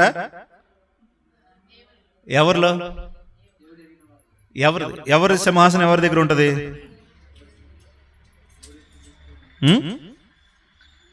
దేవుని యొక్కయు గొర్రెపిల్ల యొక్క సింహాసనము దానిలో ఉండును. ఆయన దాసులు ఆయన్ని సేవించుచు ఆయన ముఖదర్శనము చేయుదురు. ఆయన నామము వారి నొసళ్ల మీద ఉండును. కాబట్టి మనకు దేవుడిచ్చిన ఈ సంతోషం ఎలాంటిదని అంటే, మనతో పాటు దేవునితో పాటు దేవుని రాజ్యముతో పాటు ఇచ్చాడు. 3 విషయాలు ఉన్నాయి అందులో. చాలా మంది ఏమనుకుంటారంటే దేవుని రాజ్యం అంటే ఇక్కడ అనుభవించేదేలే అనుకుంటారేమో. ఏడు అనుభవించేదానికన్నా కూడా ఆయనలో అనుభవిస్తే ఇంకెంత సంతోషం. దానిలో అనే మాట రాయబడింది. మనలో ఉంటే ఇంకెంత సంతోషం. దాన్ని అనుభవించడానికి కొంత సమయం కేటాయించాలి. ఆరాధన అంటేనే అది. దాని కొరకు ఒక సమయాన్ని మనం కేటాయించి అనుభవించడం. కాబట్టి ఇప్పుడు ఆరాధించేటువంటి ఆరాధికులమైన మనము ఈ మాటను మనం జ్ఞాపకం చేసుకుంటాం. ఎలాగా? ఆయన సంవత్సరములు తరతరాలు ఉంటాయి, నీ సంవత్సరములకు అంతము లేదు. కాబట్టి ఆయన అల్ఫా ఓమేగా ఉన్నాడు, భూపతులకు అధిపతిగా ఉన్నాడు, నమ్మకమైన సాక్షిగా ఉన్నాడు, ఆది అంతమునైన వాడుగా ఉన్నాడు. ఇలాంటి దేవుడు మనకు రక్షకుడిగా దొరికినాడు గనక ఆయన ఆరాధించబద్దులమై ఉన్నాం. మూడో విషయం చూసి ఆరాధనలోకి వెళ్తాం. రండి, 102వ కీర్తన 28వ వచనం. నీ సేవకుల కుమారులు నిలిచి ఉందురు, వారి సంతానం నీ సన్నిధిని స్థిరపరచబడును. కాబట్టి ఇప్పుడు రెండు విషయాలు ఇందులో ఉన్నాయి. నీ సేవకుల కుమారులు నిలిచి ఉందురు. ఎవరు ఈ సేవ చేసేవారు? అదే ప్రకటన గ్రంథం 1వ అధ్యాయం 6వ వచనం. ప్రకటన గ్రంథం 1వ అధ్యాయం 6వ వచనం. మనలను ప్రేమించుచు తన రక్తం వలన మన పాపముల నుండి మనలను విడిపించిన వానికి మహిమయు ప్రభావమును. ఆమేన్. ఆయన మనలను తన తండ్రి అయిన దేవునికి ఒక రాజ్యంగాను యాజకులుగాను చేశాను. ఇప్పుడు రాజులుగా చేశాడంట. ఎలా చేశాడు? యాజకులుగా చేశాడు. ఇప్పుడు తన కుమారుల్ని ఎలాగ ఉండటానికి ఇష్టపడుతున్నాడు? ఒక ప్రత్యేకమైన సంతానం.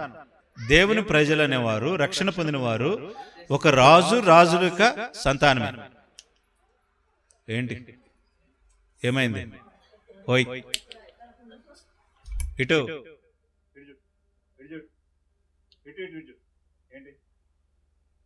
ఏంటి అడవడి కూర్చో.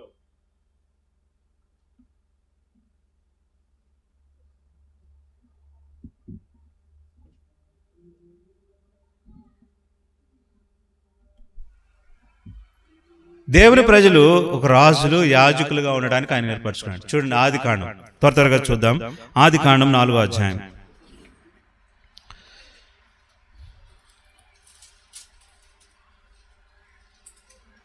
5వ వచనం. ఆ సింహాసనంలో నుండి ఆదికాండం 4వ అధ్యాయం, క్షమించండి, ఆదికాండం 4వ అధ్యాయం 5వ వచనం. కయ్యోను అతని అర్పణను లక్ష్య పెట్టలేదు కాబట్టి కయ్యోను మిక్కిలి కోపం వచ్చినప్పుడు అతని ముఖము ఏం చేసుకున్నాడు? చిన్నపుచ్చుకొని వెళ్ళాడు. ఇప్పుడు 7వ వచనంలో, నీవు సత్క్రియ చేసిన ఎడల తల ఎత్తుకొనవా, సత్క్రియ చేయని ఎడల వాకిట పాపము పొంచి ఉండును. కాబట్టి ఇప్పుడు ఈ కయ్యోను విషయంలో ఎంత వ్యతిరేకత ఉంది, కానీ హేబెలు విషయంలో ఎంత అనుకూలతుంది? దేవుడు తన అర్పణను అంగీకరించాను అనే మాట రాయబడి. అంటే దేవుని పిల్లల యొక్క అర్పణ ఆయన అంగీకరించేవాడు. యాజకుల యొక్క రాజులైన యాజకుల యొక్క వారి యొక్క అర్పణ ఆయన అంగీకరించేవాడు. కాబట్టి వారి ఆలోచన ఎప్పుడు ఎలాగుంటుందంటే రాజు టీవీ. వారి ఆలోచన ఎప్పుడు ఎలాగుంటుంది? రాజు టీవీ. నేను ఏనుగు చచ్చినా చెప్పండి అండి, ఏనుగు చచ్చినా వెయ్యే, బతికినా వెయ్యే. ఎందుకు ఆ మాట అన్నాడు అంటే రాజుల యొక్క పిల్లలు కానీ ఎక్కడ బ్రతికినా టీవీ. ఇప్పుడు మెఫీబోషెత్ ఉన్నాడు, ఉదాహరణకి మెఫీబోషెత్ లోదెబార్లో ఉన్నాడు, మాకీరి అంట ఉన్నాడు. అక్కడ ఉన్నప్పటికీ కూడా అతడు రాజకుమారుల్లో ఒకడు. కాబట్టి రాజు సంతానం అది. ఎక్కడో మారుమూలనున్న మాకీరేంట నివసించినా కూడా, ఏమి లేనివాడుగా బ్రతికినా కూడా రాజు బిడ్డే. కాబట్టి మనం కూడా అన్ని ఉన్నా లేకపోయినా, సంతోషం ఉన్నా లేకపోయినా, డబ్బు ఉన్నా లేకపోయినా, ఆస్తులున్నా లేకపోయినా, బంధువర్గం ఉన్నా లేకపోయినా కింగ్, రాజు అని చెప్పాలి. ఇలా చెప్పేవాళ్ళు నిజమైన క్రైస్తవులు. ఈ క్రైస్తవ్యంలో ఉన్న సంతోషం అది. కాబట్టి ఆస్తుపాస్తులను బట్టి కాదు, డబ్బు ధనాన్ని బట్టి కాదు, మనకు కావాల్సింది ఏంటంటే వీఆర్ కింగ్స్ చిల్డ్రన్. మనం దేవుని ప్రజలు, అంటే దేవుని రాజు యొక్క బిడ్డలము. కాబట్టి రాజు పిల్లలు. ఇలాంటి రాజు పిల్లలు అర్పణలు ఎలాగుంటాయంటే హృదయపూర్వకంగా ఉంటాయి. ఏదో సగం సగం ఉండవు అర్పణలు. ఏది అర్పించినా కూడా సంపూర్ణంగా ఉంటుంది. అది కూడా మాట మీద నిలబడతారు, వాడు ముక్కుసూటిగా మాట్లాడతారు వాడు. కాబట్టి నువ్వు ఆరాధన చేసేటప్పుడు కూడా నువ్వు రాజు బిడ్డవి, నువ్వు తలదించుకోవాల్సిన పని లేదు. నేను పడిపోయానే, నేను చెడిపోయానే, నేను పాపంలో ఉన్నానని పని లేదు. ఎవరి కోసం నువ్వు ఆరాధన చేయని అవసరం. నీ రాజు కోసం నువ్వు ఆరాధన చేస్తున్నావు. నువ్వు రాజు బిడ్డగా ఆరాధన చేస్తున్నావు. రాజునకు నువ్వు కృతజ్ఞత అర్పణ అర్పిస్తున్నావు. రండి, దేవుని కొరకు ఇది మొదటిదిగా చూస్తాం. యోబు గ్రంథము దానికంటే ఆది కాండంలోనే మనం ఒక మాట చూద్దాం. రండి, 14వ అధ్యాయము 18వ వచనం. ఆది కాండం 14వ అధ్యాయం. మరియు షాలేము రాజైన మెల్కీసెదెకు రొట్టెను ద్రాక్షరసాన్ని తీసుకుని వచ్చాడు. అతడు సర్వోన్నతుడగు. కాబట్టి ఇప్పుడు ఈ యాజకుడు కూడా షాలేము రాజుగా ఉన్నాడు. ఈరోజు ఈరే షాలేము రాజుగా ఉన్న క్రీస్తు ప్రభును మనం అంగీకరించి సమాధానపు రాజుగా ఉన్నాడు మనకు. షాలేము యొక్క రాజు ఎలాంటి వాడనంటే రొట్టెయు ద్రాక్షరసం తీసుకుని వచ్చేవాడు. దీనికి మనం ఒక ఉదాహరణగా పెడదాం. నిరాశలో అలసట పొందిన దేహాలకి నిజమైన ఆహారం ఈ రాజు మనకి ఇస్తున్నాడు. అలసట పొందిన దేహాలకి ఏమిస్తున్నాడు? రొట్టెయు ద్రాక్షరసం. ఏమిస్తున్నాడు అక్క? చెప్పండి, ఏమిస్తున్నాడు? రొట్టెయు ద్రాక్ష. ఎవరికి ఇస్తున్నాడు? యుద్ధం చేసి వస్తున్న అబ్రహామునకు ఏమిస్తున్నాడు? రొట్టెయు ద్రాక్షరసాన్ని ఇస్తున్నాడు. ఇతడు షాలేం రాజుగా ఉన్నాడు. కాబట్టి మెల్కీసెదెకు యొక్క క్రమము ఈ దినాల్లో మన ప్రభువైన యేసుక్రీస్తు వారు అలసిపోయిన దేహాలకి, మిక్కటమైన ఆయాసంలో ఉన్న మన దేహాలకి, బాధ బందీలో ఉన్న మన జీవితాలకి విడుదలతో కూడా ఆయన మనల్ని రాజు బిడ్డలుగా చేసుకోవడానికి కోసం ఈ షాలేం రాజు అయిన ఈయన మన కొరకు వస్తున్నాడు. ఎలాగొస్తున్నాడంటే అలసట పొందిన వారికి సేద తీర్చడానికి కోసం, ఆకలిని తృప్తిపరచడం కోసం ఈయన రొట్టె ద్రాక్షరసం తీసుకుని వస్తున్నాడు. లోకంలో ఎన్నో యుద్ధాలు, లోకంలో ఎన్నో పరిస్థితులు, లోకంలో ఎన్నో అవమానాలు, లోకంలో ఎన్నో పరిస్థితులు కూడా మనం వెళ్తున్నాం. ఎన్నో రోగాలు కూడా మనం వెళ్తున్నాం. ఇంకా చెప్పాలంటే ఎన్నో దుఃఖములు కూడా వెళ్తున్నాం. ఇది మనం చెప్పకూడనంత లోతు. అలసిపోయిన మనల్ని ఆయన రొట్టెయు ద్రాక్షారసము ద్వారా మనల్ని తృప్తిపరుస్తున్నాడు, సేద తీరేటట్లు చేస్తున్నాడు. ఆకలి గొలిన ప్రాణానికి ఆయన తృప్తి కలుగు చేస్తున్నాడు, ఆయన తృప్తినిస్తున్నాడు. రాజు తన బిడ్డలకు ఏమిస్తాడు? ఆహారం ఇస్తాడు.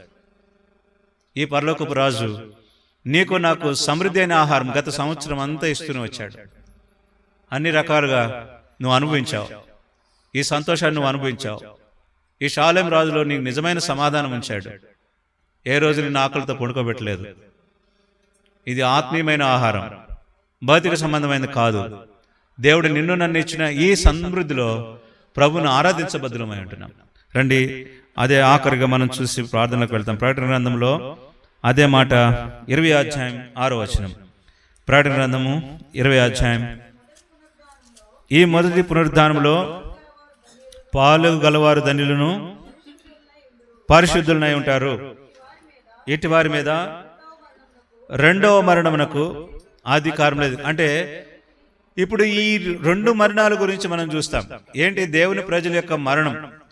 క్రీస్తు నందు మృతునందున మృతులు ధన్యులు అనే మాట రాస్తాం కదా. చాలా మంది సమాధుల మీద క్రీస్తు నందు మృతునందున మృతులు ధన్యులు రాస్తాం. ఎందుకు రాస్తారు చెప్పండి? ఆ బండ మీద ఎవరికైనా తెలిసే మాట? చాలా మంది క్రీస్తు నందు మృతునందున మృతులు ధన్యులు అని రాసుకుంటారు. నేను చాలా బండలు నేను చూశాను ఏరియాలో. ఎడగదు, గోవాడలో కూడా ఉన్నాయి. 1880లో కూడా ఉన్నాయి. 1880 ఆ బండ మీద కూడా ఏమని రాశారు? సిలువ ఒకటి వేసి దాని మీద కూడా అదే మాట ఉంది. 1880లో పాత బండ్లు, ఎర్ర బండ్లు, అవి గగ్గురుగా ఉంటాయి. ఆ బండ్ల మీద కూడా ఏమని రాసింది అంటే దాని మీద కూడా క్రీస్తునందు మృతునందు మృతులు ధన్యులు అన్నారు. అంటే క్రీస్తునందు ఉన్నారా లేదా? ఇది గమనించటంలే. అన్ని బండ్ల మీద ఏముంది? క్రీస్తునందేనే ఉంటది. వారు ఏ రూపంలో చనిపోయిన వారైనా కానీ వారు క్రీస్తునందు ఉంది చనిపోయారా, క్రీస్తులు లేకుండా చనిపోయారా అనేది కూడా ఉంచరు. వాళ్ళకి ఆలోచన కూడా రాదు. దాని మీద కొట్టేస్తారు ఇక అంతే. అంటే వీళ్ళ విశ్వాసం ఎలాంటిదని అంటే బైబిల్ వచనం ఒకటి పెట్టితే సరిపోతుంది కదా అనుకుంటారు. కానీ దాని లోతైన అర్థం ఏంటంటే క్రీస్తు నందు అనే మాట చాలా సంతోషాన్ని ఇస్తుంది. దేవుని బిడ్డలు, రాజు బిడ్డలు, క్రీస్తు యేసులో పాపములు క్షమించబడి దేవుని బిడ్డలుగా చేయబడిన మనము రాజు బిడ్డలం, యాజకులైన సంతానం. కాబట్టి ఈ యాజకులైన సంతానము వీళ్ళకి రెండు మరణాలు ఉన్నాయి. ఒకటి భౌతికమైన మరణం, రెండవది ఆత్మ మరణం. రెండు మరణాలు ఉన్నాయి. ఇది రాయరు. రెండు మరణాలు ఉన్నాయి. దీన్ని తప్పించుకోవాలని హెచ్చరిక ఎవరు రాసుకోరు సామాన్యంగా. కానీ ఒక మనిషి రాయించాడు. ప్రపంచంలో ఒక ఆయన రాపించాడు. ఆ ఆయన రాపిస్తే అందరూ విచిత్రంగా చదువుకున్నారు. అరే, రెండు మరణాలు ఉన్నాయంట, రెండవ మరణానికి తావులేదంట అనే మరణం కింద క్రీస్తుల్లో రెండవ మరణం దానికి తావు లేదు, అధికారం లేదు అనే మాట రాసిచ్చాడనంటే ఇతడికి ఉన్న విశ్వాసం ఎంత గొప్పది, అతనికి ఉన్న విశ్వాసం ఎంత గొప్పది. కాబట్టి మొదటి పునరుద్ధానంలో పాలుగలవారు ధన్యులు. మొదటిసారి క్రీస్తునందు ఉండి చనిపోయిన వారు ధన్యులు. అనగా ఆయనతో పాటు లేపబడతాం, ఆయనతో పాటు ఉంటాం, ఆయనతో పాటు బహుమానాలు ఉంటాయి. అంటే మొదటి పునరుద్ధానంలో బహుమానాలు ఉంటాయి. గుర్తుపెట్టుకోండి, మొదటి పునరుద్ధానంలో పాల్గొన్న వారికి బహుమానాలు ఉంటాయి. రెండవ పునరుద్ధానం అనగా ఆయన భూమి మీదకి వచ్చినప్పుడు లేపబడ్డ వారికి బహుమానాలు ఉండవు. ఎలాగుండవు అంటే, ఇప్పుడు బ్రతుకున్న మనము ప్రభునందు విశ్వాసం ఉంచి మొదటి పునరుద్ధానంలో పాల్గొలవారు ఎలాంటి వారు ధన్యులని అంటే, ప్రభు కోసం అన్ని రకాలుగా త్యాగం చేస్తారు, ప్రభు కొరకే అన్నిగా సమర్పించుకుంటారు, తన ఆత్మ ప్రాణ దేహాలతో కూడా అన్నిటినీ సమర్పించి ప్రభుని సేవిస్తుంటారు. ఇక లోకంలో ఏది నాకు అక్కర్లేదు, ఇక నా ప్రభువే నాకు సొంతం అనుకొని బ్రతికి చనిపోయిన వారు మొదటి పునరుద్ధానంలో పాల్గొలరు. వారికి ఏముంటాయి? బహుమానాలు ఉంటాయి. ఆయన 1000 ఏళ్ల పరిపాలనలో లేపబడతాడు, అక్కడ తీసుకుంటాడు. రెప్పపాట్లో ఆడికి వెళ్తాం, ఆయనతో కూడా కూర్చుంటాం. ఆ విందులో పాల్పొందినప్పుడు అందరికీ కిరీటాలు ఉంటాయి, అందరికీ కిరీటాలు ఉంటాయి. వారు మరలా భూమి మీదకి మధ్యాకాశంలో నుంచి కిందకు వచ్చినప్పుడు ఆయన ఒలీవల కొండ మీద పాదం పెట్టగానే ప్రపంచం 2 భాగాలు అయిపోతుంది. అప్పుడు ప్రపంచంలో ఉన్న వారందరూ కూడా మొదట రెండో పునరుద్ధానంలో పాల్గొనేవారు ధన్యులుగా లేపబడతారు. కానీ వీరికి ఎటువంటి బహుమానాలు కానీ సంతోషం కానీ ఉండదు. మొదటి పునరుద్ధానంలో బహుమానాలు ఉంటాయి, రెండవ పునరుద్ధానంలో బహుమానాలు ఉండవు. కాబట్టి ఇప్పుడు ప్రభునందు మృతి నొందిన నీవు ఒకనాడు రెండవ మరణం మీద అధికారం లేకుండా ఉంటే నువ్వు ధన్యుడివే, రాజుబిడ్డవే. ఒకవేళ రెండో మరణానికి అధికారం ఇస్తున్నావనంటే ఇంకా మారుమనసు పొందలేదు, బాప్తిసం పొందలేదు, ప్రభు కొరకు నిజంగా జీవించట్లేదని అర్థం. కాబట్టి ఆరాధించే ఆరాధికులమైన మనము మొదటి పునరుద్ధానంలో పాలుగా మనల్ని చేస్తున్నాడు. అంటే ఇప్పుడు జీవిస్తున్న జీవితం నిజమైనదైతే, నేను రాజుబిడ్డనే అంటే, నేను ప్రభు కొరకు జీవిస్తున్నానంటే, నా సంవత్సరాలు ప్రభు ఇలాగా హెచ్చిస్తూ వచ్చినాడని చెప్తే అది మనం రాజుబిడ్డల కింద లెక్క. కాబట్టి ఇప్పుడు రెండో పునరుద్ధానంలోకి వెళ్ళేప్పుడు మరణం మనకు కూడా ఒకటి ఉంది.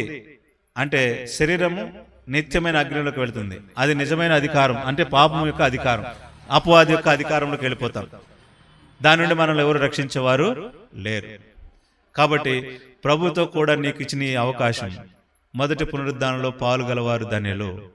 నిన్ను అలా చేస్తున్నాడని నువ్వు నమ్మితే ప్రభుని ఆరాధించు. ప్రభు, నాకు మొదటి పునరుద్ధానంలో నాకు పాలు ఇస్తున్నావు, అందుకు నీకు వందనాలని ప్రభు చెప్తాను. కాబట్టి రాజు బిడ్డల యొక్క అనుభవం, రాజరికంలో ఉన్న ఆ సంతోషమే వేరు. ఎన్ని పరిస్థితులు ఉన్నా ఈ పునరుద్ధానంలో పాలుగలవారుగా చేస్తున్నాడు. ప్రభువైన యేసుక్రీస్తు వారు నీ కొరకు నా కొరకు పునరుద్ధానుడై తిరిగి లేచాడు. ఆయన లేచినట్టే నిన్ను కూడా లేపుతాడు ఒక దినాన. ఆయన మరణం పొందాడు, కానీ ఆయన సమాధి లేడు, ఆయన లోపల లేడు, ఆయన దేహం లేపబడ్డాడు. కాబట్టి ఇప్పుడు ప్రభుని ఆరాధించేటప్పుడు మనం ఈ మాటను జ్ఞాపకం చేసుకుని ప్రభును ఆత్మ సత్యములతో ఆరాధిస్తాం. ఆఖరిగా చూడండి, మొదటి పేతురు రాసిన పత్రిక 2వ అధ్యాయం 9వ వచనం. ఆఖరి మాటగా ఆరాధనలోకి వెళ్ళే ముందు 2వ అధ్యాయం 9వ వచనం. మొదటి పేతురు 2వ అధ్యాయము 9వ వచనం. అయితే మీరు చీకటిలో నుండి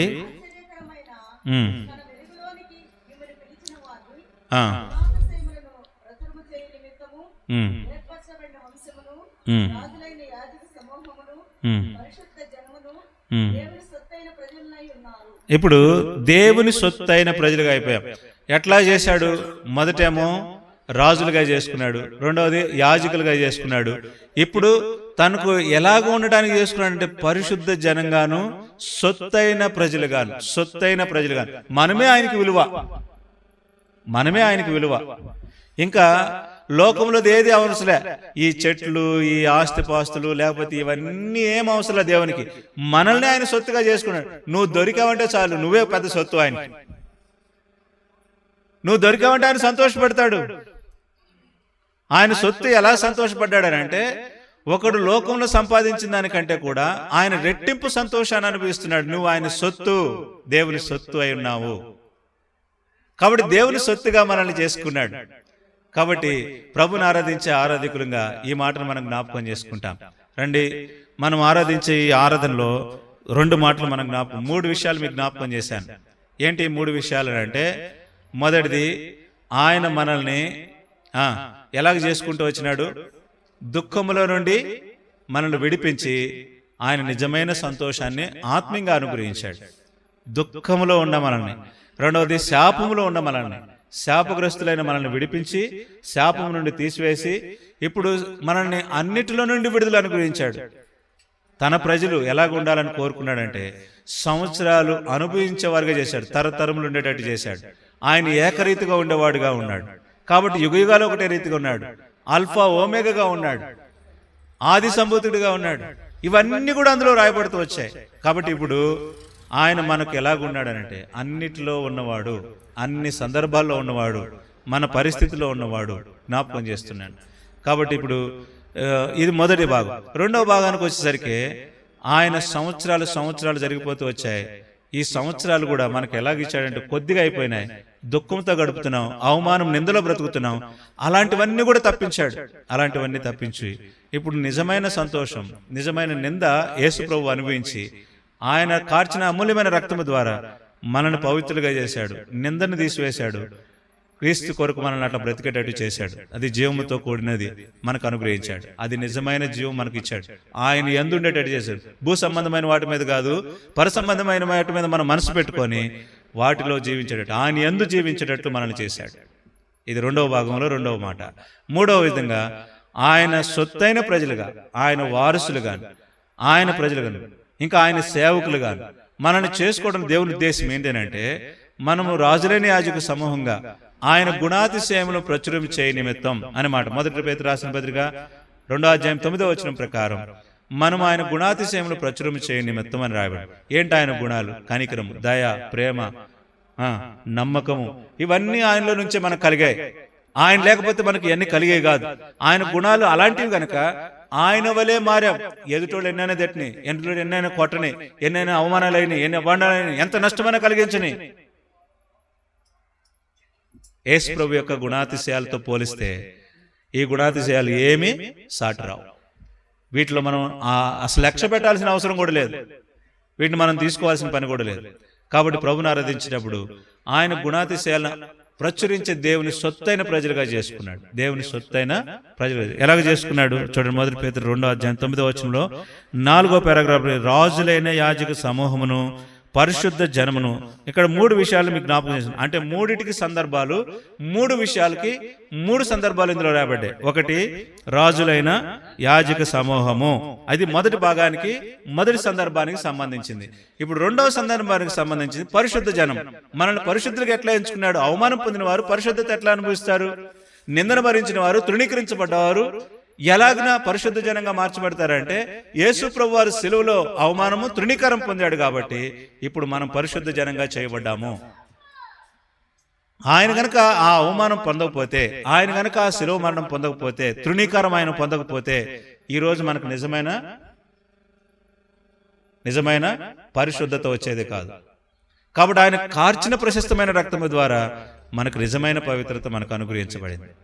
3వ సందర్భం అక్కడేమో రాబడింది, దేవుని సొత్తైన ప్రజలుగా చేయబడ్డాం. కాబట్టి రాజులైన యాజక సమూహంగా చేసుకున్నాడు. తన సేవకులైన వారు నిత్యం స్థిరంగా ఉంటారు. 102వ కీర్తనలో ఆఖరి మాట మనం చదువుతున్నాం. ఏంటా మాట?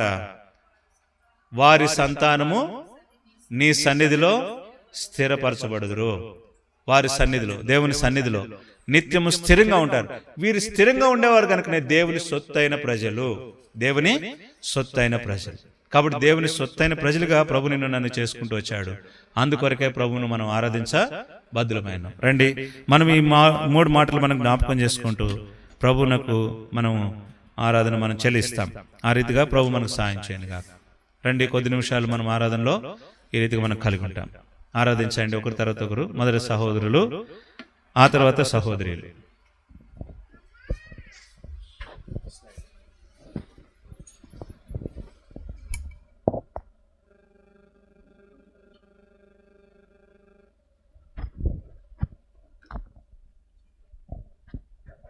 పరిశుద్ధుడా, ప్రేమగల తండ్రి, జీవంగల దేవా, సర్వోన్నతుడ, సర్వాధికారి, ఆదియు అల్ఫా ఒమేగా తండ్రి, నిన్న నేడు నిరంతరం ఒకటే రీతిగా ఉన్న దేవా, నీకే వందనాలు, స్తోత్రాలు చెల్లించుకున్నాం ప్రభా. తండ్రి, గడిచిన దినములన్నీ ప్రభా మాకు నిన్నటిగా ఉండడానికి మీరు సహాయం చేసిన దాన్ని బట్టి నీకే వందనాలు, స్తోత్రాలు చెల్లించుకున్నాం ప్రభా. తండ్రి, ఈ రీతిగా ప్రభా నిన్ను స్తుతించి హెచ్చించి పూజించే భాగ్యాన్ని నాకు ఇచ్చినందుకు వందనాలు, స్తోత్రాలు చెల్లించుకున్నాం తండ్రి.